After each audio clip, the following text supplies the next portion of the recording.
Hello from HardwareZone, and this is the LG G Flex2. This smartphone is the second iteration of LG's G Flex series, and we're hoping whatever goodness in the original to translate over, with tweaks, fine-tuning done for what would eventually be a better product. It's like watching the sequel of a movie franchise, say Star Wars. The LG G Flex2? I'd say it's the curve that strikes back. LG's curved phone is now at 5.5 inch, a much more handier size compared to its 6-inch bulkier, oversized G Flex. We have the review unit in one of its two colors, flamenco red. A pretty well-timed coincidence since Valentine's Day was just around the corner. This might be a hit with the ladies. Other than that, there's always the platinum silver model to go for. More on the rear cover. It has this really subtle yet intricate brushed hairline spin pattern, really shiny and glossy to look at, and yes, it's plastic.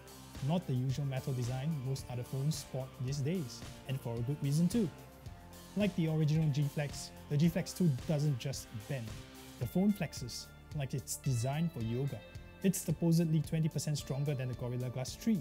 In accidental situations where, say, your friend sits on it, it just pops back to form. What if it's a really huge bump? We'll leave that to the various stress tests, viral videos that's sure to pop up again on YouTube for that. When you rest the G Flex2 on the table, the screen doesn't really quite touch the surface. A good thing too, as we notice the screen still a huge magnet for fingerprints and smudges. On closer inspection, the horizontal edges sports another subtle curve. Hot damn, this phone is all about damn curves. More subtle, more all-round dynamic this time round though. The self-healing coating on the back of the device is still around, only this time it heals much faster, like in 10 seconds. The same old healing effectiveness with imperceptibly small superficial scratches.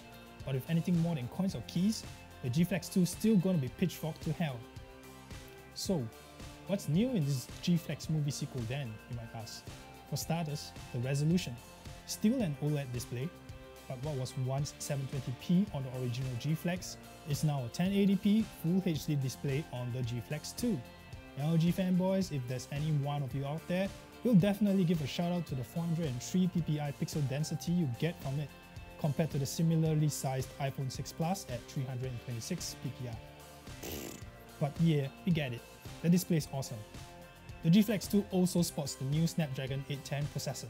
This one's an octa-core, 64-bit processor running in 2 GHz. Basically the most powerful chip you can have these days. Couple this with the device running on Android Lollipop, and basically you have all the latest specs you can have for a brand new smartphone.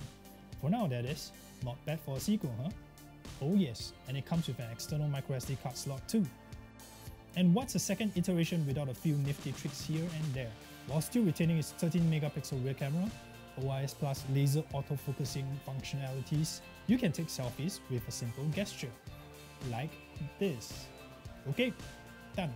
And when you bring the phone down, it automatically switches to a quick preview. Oh yes. Oh no, no good. I need to take another one. We'll bring it up again where it automatically switches back to the camera for a second chance in taking my fugly mugshot. Good for taking quickie shots with quickie checking. And talking about quickies, there's a glance view mode where you can swipe down to quickly check key information like time, recent messages, or even missed calls when the display is off. As with all sequel phones, LG has taken the best aspects of its predecessor, improved on it, and added a couple more tweaks, hardware and software wise. The end result? A higher-end niche premium feely phone that's somewhat the best of both worlds with the original G Flex and the G3.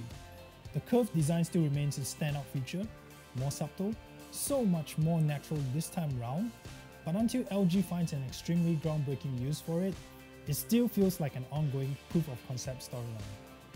Hopefully, LG makes this a trilogy.